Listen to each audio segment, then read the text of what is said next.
Welcome to the Banker Lamp. Please enjoy the video.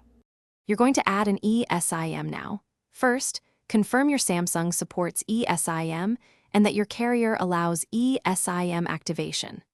Once confirmed, open Settings and go to Connections, then SIM Card Manager. Tap Add Mobile Plan and point your camera at the carrier QR code or enter the activation code manually. Make sure Wi-Fi is active during download so the profile installs reliably. This begins the secure transfer of carrier credentials to your phone. Now that the profile is downloaded, follow prompts to install and enable it. When asked, assign the eSIM as your primary line, secondary line, or data-only plan depending on your needs. This decides how calls and texts route. Once installed, label the line for quick recognition and set preferred SIM for mobile data and voice in the SIM Manager.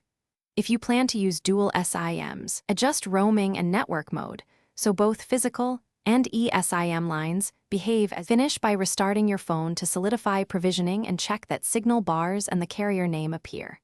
If the eSIM shows no service, rescan the QR or re-enter the activation code and confirm the carrier finished activation on their end.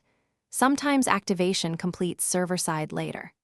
If problems persist, reset network settings or remove and re-add the eSIM. This often clears provisioning conflicts. Keep carrier support contact info handy. They can push activation to your device if needed. Thanks for watching. If this was helpful, leave a like and consider subscribing. See you next time.